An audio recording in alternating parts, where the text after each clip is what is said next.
Hello नमस्कार राधे राधे जय Shri Ram. Welcome back to the Hindu vocab session. आज है मंडे और मंडे को बनाते हैं फन डे, तो जल्दी से क्लास को स्टार्ट करते हैं। उससे पहले हमें करना होगा क्लास को लाइक, कमेंट सेक्शन के अंदर प्यारा सा कमेंट और टेलीग्राम ज्वाइन कर लेना है अगर हमारे पास पीडीएफ नहीं है और हमें पीडीएफ चाहिए। आज से हम एक नई चीज को स्टार्ट करते हैं। जो बच्चा हमें आज के सभी वर्ड्स की ट्रिक्स को कमेंट सेक्शन के अंदर लिख के देगा उसका हम कल नाम बैनर के ऊपर सबसे स्टार्टिंग में रखेंगे। तो देखते हैं कौन सा बच्चा है जो आज ये काम कर पाता है। और ये वो बच्चे हैं जिन्होंने हमें लास्ट क्लास का क्वेश्चन का आंसर किया है, तो आप इनके जैसे भी बन सकते हो। आप भी क्वेश्चन का आंसर कर सकते हो। लास्ट में आपको क्वेश्चन मिलेगा तो आंसर आपको करना है। तो आइए स्टार्ट करते हैं। एंट्री अच्छी है लेकिन बैठने का तरीका अभी बड़ा कैजुअल है। सर फर्स्ट वर्ड सूली। सूली का मतलब होता है कलंकित करना, ब्लेम करना किसी को। ठीक हो, ब्लेमिश कर रहे हो, टार्निश कर रहे हो, किसी के ऊपर इल्जाम लगा रहे हो, उसको हम बोलेंगे सूली। तो कुछ काम कर रहे हो, इसका मतलब क्या होगा, पार्ट ऑफ स्पीच वर्ब हो गई। जैसे लियो लियो सुना क्या, ये भी मेरी गलती है, तो मेरी गलती है इसका मतलब कहीं ना कहीं इसके ऊपर इल्जाम लगा है। कलंकित किया है, तो याद कैसे करोगे, देखो किसी को एक तरीके से ब्लेम करोगे तो वो पर्सन जो है काफी नर्वस फील करेगा और उसका मन करेगा कि सूली पे टंग जाऊं। ठीक है, तो इसका मतलब हुआ कलंकित होगा तो इसका मतलब सूली पे टंगने का मन करेगा। ठीक है, ऐसे याद कर सकती हो। ब्लेमिश होगा तो इसको कोई ना कोई पर्सन है जो ब्लेम कर रहा होगा तो ब्लेमिश हो गया। ठीक है, टार्निश करना मतलब किसी को एक तरीके से इल्जाम लगाना, सामने वाले को बदनाम करना। किसी को स्टेन करना मतलब उसके ऊपर धब्बा लगाना। ठीक है, स्टेन जो है वो काफी कॉमन वर्ड है, बहुत इजीली याद कर सकते हो। मिर्च का मतलब होता है भला बुरा बोलना, ब्लेम करना। अब देखो किसी पर्सन को मिर्च लगेगी क्योंकि आपने उसको बहुत अच्छी बातें नहीं बोली, बहुत बुरी बातें बोली है, तो कहीं ना कहीं उसको कलंकित कर रहे हो तो उसको मिर्च तो लगेगी। तो ऐसे याद कर सकते हो बहुत इजीली।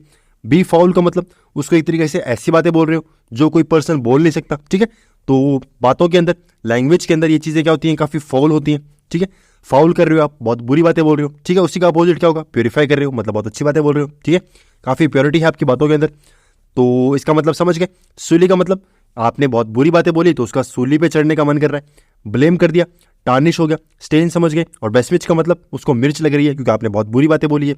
फाउल कर दिया कहीं ना कहीं आपने लैंग्वेज के अंदर, बहुत ईजी है। आगे चलते हैं। चल झूठा।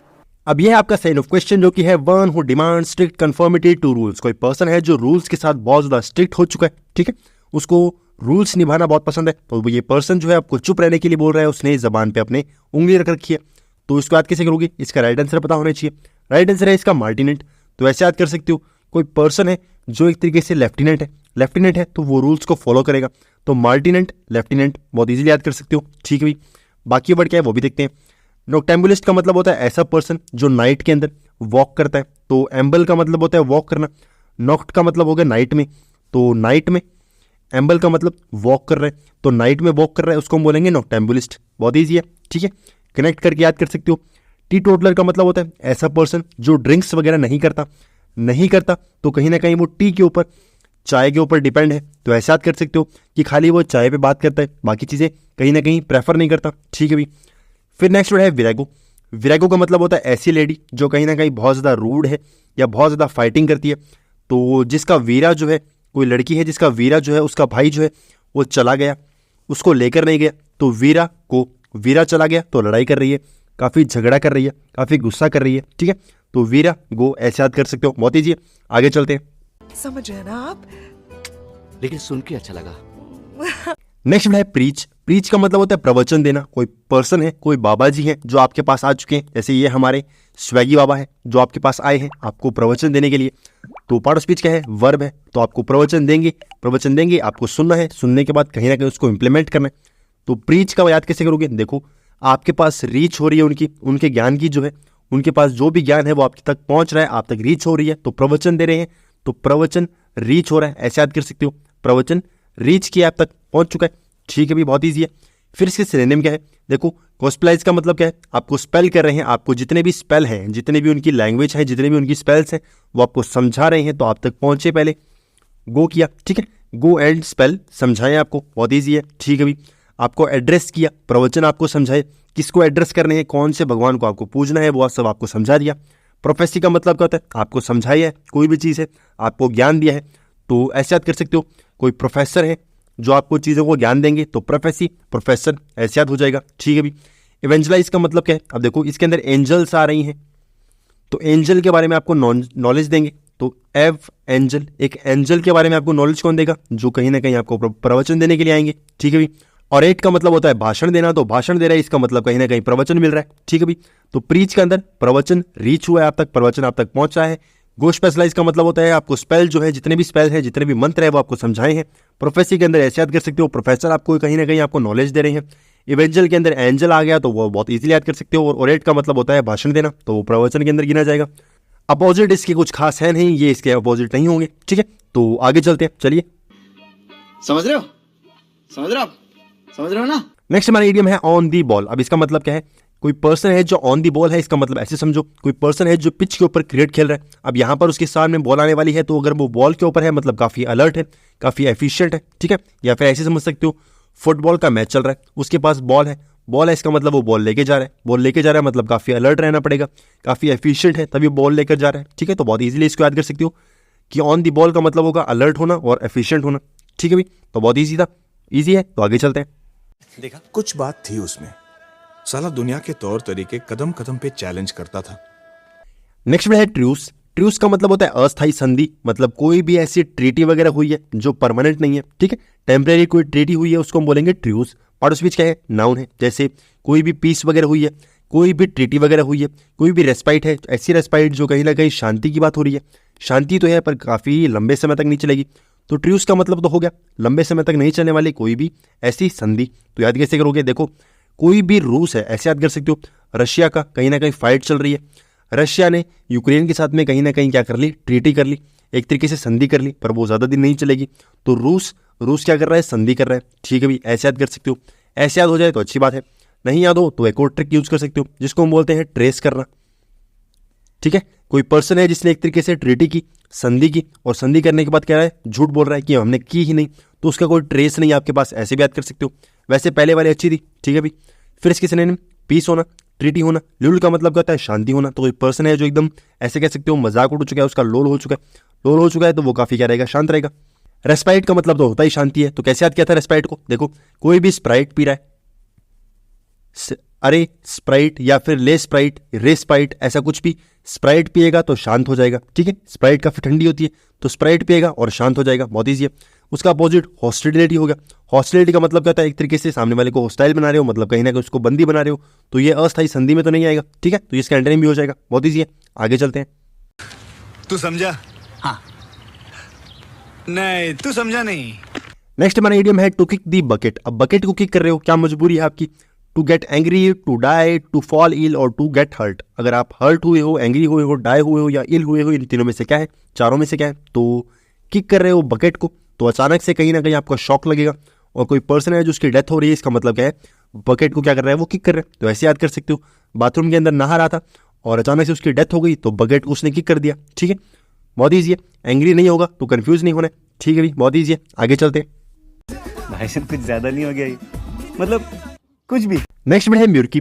म्यूर्की का मतलब होता है अंधेरा होना, घिनौना होना, कोई ऐसी चीज है जो बहुत ज्यादा बदसूरत है, बहुत अच्छी नहीं है, ठीक है। तो म्यूर्की का मतलब होगा अंधेरी होना, बदसूरत होना, घिनौना होना। पार्ट ऑफ स्पीच क्या है? एडजेक्टिव है। जैसे इससे भी कोई नीच ख्याल हो तो बता दो बेटा, इस मन में मत रखो, तो मन में मत रखो मतलब घिनौनी बातें कर रहा है, तो घिनौनी मत बातें कर रहा है जिसको याद करना पड़ेगा। देखो, कोई पर्सन है जो मूर्ख है, मूर्ख जैसी बातें कर रहे हैं मतलब घिनौनी बातें करेगा। अब जो मूर्ख होगा वो अच्छी बातें तो करेगा नहीं, तो घिनौनी बातें करेगा, इसका मतलब मूर्ख है, ठीक है भी। ऐसे याद कर सकते हो। ग्लूमी का मतलब हमने बहुत बार डिफाइन कर लिया, क्या मतलब होता है ग्लूमी का? कोई ऐसा पर्सन है या कोई भी ऐसी चीज है जो ग्लू से चिपक चुकी है, आपकी ड्रेस ग्लू से चिपक चुकी है, तो आप काफी दुखी हो रहे हो, ठीक है। काफी घिनौना काम हो चुका है, काफी बुरा काम हो चुका है, ठीक है। काफी मडी है, तो मड चिपक चुकी है, ऐसे याद कर सकते हो। मड लग गई है, इसका मतलब क्या है? काफी कपड़े खराब हो चुके हैं, मतलब घिनौने हो चुके हैं, ठीक है। नेबुलस का मतलब होता है कोई चीज है जो काफी दूर है, धुंधली है, या फिर ऐसी चीज है जो आपको दिखाई नहीं दे रही। जैसे आप जानते हो जो ग्रुप ऑफ स्टार्स होते हैं उसको हम क्या बोलते हैं? नेबुला बोलते हैं। तो वो नेबुला जो है वो हमसे काफी दूर है मतलब हमें दिखाई नहीं दे रहा, तो काफी अंधेरा है, ठीक है। बहुत दूर है, इसका मतलब काफी अंधेरा है, इसका मतलब नेबुलस हो गया, ठीक है। ड्रेरी का मतलब होता है डराने वाली, कोई ऐसी चीज है जो आपको कहीं ना कहीं आपको डरा रही है। तो ऐसे देखो, इसके अंदर साउंड आ रहा है ड्रेरी, ड्रेरी डरा रही, ठीक है। ड्रेरी डरा रही, बहुत ईजी है। फिर हील कर रहे हो, असिस्ट कर रहे हो, ये इसके एंटोनिम हो जाएंगे, ठीक है भाई। कोई चीज़ घिनौनी है तो कहीं ना कहीं आपको उसको दूर भागना पड़ेगा, उसका अपोजिट आप उसको हील कर रहे हो, ठीक है, उसको असिस्ट कर रहे हो, बहुत ईजी है। तो आगे चल सकते हैं, चलो भाई। हे प्रभु हे हरि राम कृष्ण जगन्नाथ प्रेमानंद, ये क्या हुआ? अब ये है आपके इंपॉर्टेंट रेगुलर वर्ड्स, इंपॉर्टेंट है तो हमें डिस्कस करने होंगे। फर्स्ट है एंडेवर। एंडेवर का मतलब होता है कोई ऐसी चीज जिसके लिए आप स्ट्रगल कर रहे हो। तो एसयूवी गाड़ी आती है, एक एसयूवी गाड़ी है, एसयूवी गाड़ी का नाम क्या है? एंडेवर। अब एसयूवी गाड़ी है तो उसके लिए आपको स्ट्रगल करना पड़ेगा, पैसा कमाना पड़ेगा, ठीक है। तो एसयूवी गाड़ी कौन सी है? एंडेवर है। एंडेवर के लिए स्ट्रगल करना पड़ेगा। स्क्रूटिनी का मतलब होता है सुरक्षा करना, सिक्योरिटी करना, छानबीन करना। अब देखो सिक्योरिटी गार्ड जो होते हैं वो छानबीन कर सकते हैं, तो स्क्रूटिनी सिक्योरिटी ऐसे याद कर सकते हो। एफेबल का मतलब क्या होता है? जो आपका फ्रेंडली है, बॉस अच्छा कोई बहुत अच्छा आपका फ्रेंड है, ठीक है, उसको हम बोलते हैं एफेबल। तो एफेबल है मतलब बहुत अच्छा फ्रेंड है तो आपका एफेबल होगा। डिसकम्फर्ट का मतलब जो कंफर्टेबल नहीं है, तो कम्फर्ट का मतलब होता है कंफर्ट और डिसकम्फर्ट का मतलब कंफर्टेबल नहीं है। तो बहुत इजीली इसको याद कर सकते हो, ठीक है भाई। 4 हो गए। नेक्स्ट है न्यूएंस। न्यूएंस का मतलब होता है ऐसी कोई चीज़ जिस चीज़ों को आप कहीं ना कहीं डिस्क्रिमिनेट नहीं कर सकते, डिफ्रेंशिएट नहीं कर सकते, मतलब इन दोनों चीज़ों के अंदर आप बता नहीं सकते कौन सी चीज़ असली है कौन सी चीज़ नकली है, ठीक है, दोनों चीज़ें एकदम सेम टू सेम है। तो न्यूएंस का ऐसे याद कर सकते हो, दोनों चीज़ें एकदम न्यू है तो कहीं ना कहीं आप डिस्क्रिमिनेट नहीं कर सकते, अलग अलग नहीं बांट सकते, ठीक है, बहुत ईजी है। और जनरस का मतलब क्या होता है? काफ़ी उदार होना। कोई पर्सन है जो बहुत ज़्यादा उदार है, मतलब बहुत ज़्यादा क्या है, लोगों का ध्यान रखता है, ठीक है, बहुत ज़्यादा उदार है मतलब जनरस है, तो काफ़ी अच्छा वर्ड है, बहुत इजीली याद हो सकता है, ठीक है, काफ़ी एग्जाम्स में भी आ चुके हैं, तो काफ़ी इजी वर्ड्स थे। आगे चलते हैं। मजा आया, और मैं ये जो मजा है हिंदुस्तान के हर व्यक्ति को देना चाहता हूं। नेक्स्ट वर्ड है इंट्रांसिजेंट। इसका मतलब होता है काफ़ी हट्टी होना, काफ़ी कट्टर होना, मतलब किसी की बात नहीं मान रहे हो, बहुत इंट्रांसिजेंट हो, मतलब काफ़ी एडजेक्टिव है पार्ट ऑफ स्पीच। तो मतलब क्या है इसका? काफ़ी कट्टर हो, काफ़ी हट्टी हो। जैसे बिल्कुल नहीं, बिल्कुल नहीं मतलब ये बच्चा बात नहीं मान रहा, तो इंट्रांसिजेंट को याद करना पड़ेगा क्योंकि ये इसकी कोई ट्रिक नहीं है। ट्रिक नहीं है तो इसको स्टार लगा सकते हो, काफ़ी इंपॉर्टेंट भी है, ठीक है भी।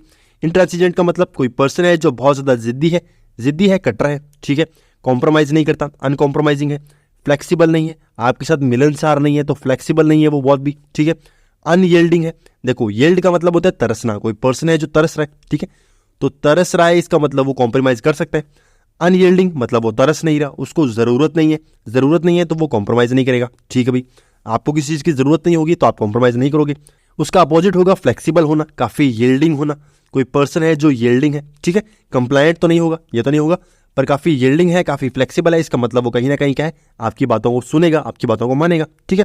और इंट्रांसिजेंट का मतलब वो कट्टर है, बहुत कट्टर है, ठीक है। तो बिल्कुल नहीं इसका मतलब कट्टर होना, मतलब इंट्रांसिजेंट हो गया। आगे चलते हैं। वाह क्या एक्टिंग कर रहा है। अब ये आपका साइन ऑफ क्वेश्चन है तो आंसर आपको करना पड़ेगा। To bend over backward. अब बैकवर्ड बेंड कर रहे हो, इसका मतलब क्या है? क्वेश्चन आपके सामने है, आंसर आपके सामने है, तो आंसर आप करोगे, क्वेश्चन हमने कर लिया, ठीक है। तो क्वेश्चन का आंसर करो, जल्दी से आंसर करो। ठीक है भाई, ओके ठीक है भाई, मैं चलता हूँ। Okay bye. So friends, class हो चुकी है खत्म। आई होप आपको क्लास अच्छी लगी होगी। अगर अच्छी लगी है तो क्लास को लाइक भी कर सकते हो, कमेंट सेक्शन के अंदर प्यारा सा कमेंट कर सकते हो। टेलीग्राम आपको पता है कहाँ मिलेगा, डिस्क्रिप्शन के